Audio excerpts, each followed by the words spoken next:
có dừng kết khơi nhờ ri rót thập ba không bằng trái na chỉ về xe có sang tụm nục hay thay thời ní ca bao tụm nục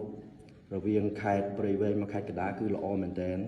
hai ca cho chui anh ta cùng rồi bỏ ai đam rồi mình trai thôn tiền tập năng ai đam và xuống cả sĩ cắm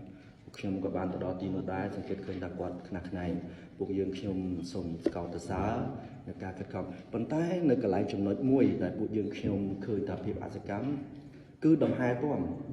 យើងខ្ញុំចុះទៅជាក់ស្ដែងនៅទន្លេបាទីរឿងនេះមិនគួរកើតឡើងទេមានន័យថាទឹកនៅក្នុងទន្លេបាទីមានប៉ុន្តែមន្ត្រីក្រសួងធនធានទឹកថាបូមមិនបានប្រជាពលរដ្ឋតវ៉ាមួយដងគាត់បូមមួយផ្លែតម្ដងគាត់បូមមួយផ្លែត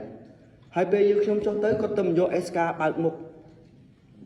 ការពិតអាការងារហ្នឹងគាត់ត្រូវធ្វើមុនដំហែទាំភាពប្រចាំគ្នារវាងរដ្ឋបាលឃុំនិងមន្ត្រីធនធានទឹកខ្ញុំមិនដឹងថាការទទួលខុសត្រូវរបស់ធនធានទឹកពេលនោះខ្ញុំលើកប្រជាពលរដ្ឋខ្សឹបថាអត់មានលុយបូមបានអត់បូមតែទឹកនៅទន្លេបាទីមានប្រាប់ថាมันអាចគ្របដណ្ដប់បាននេះជាភាពមួយខ្ញុំជឿជាក់ថាវិរដ្ឋាភិបាលខំប្រឹងណាស់កសាងទំនប់អស់លានដុល្លារ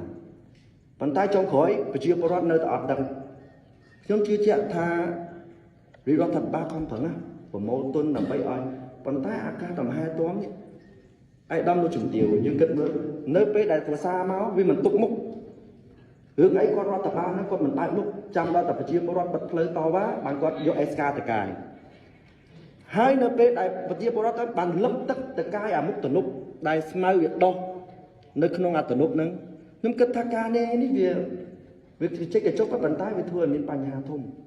ខ្ញុំកន្លែងនេះខ្ញុំនឹងធ្វើទស្សនៈទានទៅលើការទំហែទាំនៅទំនប់ទឹកដែលរាជរដ្ឋាភិបាលខំប្រឹងកសាងដែលទូនាទីខ្ញុំជឿថាសូមរាជរដ្ឋាភិបាលជួយពង្រឹងទៅដល់មន្ត្រីថ្នាក់ឃុំនិងថ្នាក់ស្រុកឲ្យគាត់យកចិត្តដាក់នៅអ្វីដែលរាជរដ្ឋាភិបាលខំកសាងហើយ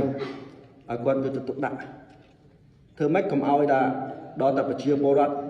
ខ្វះខាតបាត់ផ្លូវតវ៉ាប្រជាពលរដ្ឋខ្ញុំចង់ទៅជួបផ្ទាល់គាត់ថា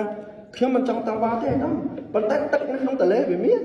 បើអត់ក៏ខ្ញុំអត់តវ៉ាដែរជាកន្លែងមួយដែលពួកយើងមើលឃើញថាគឺដំហែទាំគឺសំខាន់ណាស់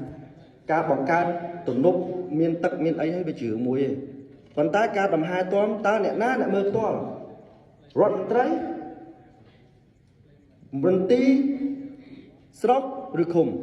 កន្លែងនេះត្រូវឲ្យច្បាស់ហើយជាពិសេសគាត់កាន់នៅកន្លែងហ្នឹងគាត់ដឹងថាទំនប់គាត់មានប្រមាណប្រជាពលរដ្ឋកសិករគាត់មានប្រមាណហាត់100ហាត់អញ្ចឹងគាត់ច្បាស់ណាស់អាកន្លែងនេះមួយគាត់យើងខ្ញុំជាប្រតិភូខ្ញុំឃើញថាជាភាពកំសោយនៃការដំហែទាំរបស់មន្ត្រីមូលដ្ឋានខ្ញុំហ៊ាននិយាយចឹងហើយខ្ញុំសង្ឃឹមថារាជរដ្ឋាភិបាលនឹងយកចិត្តទុកដាក់លើចំណុចនេះបាទហើយសូមអរគុណហើយបន្ទាប់មកទៀត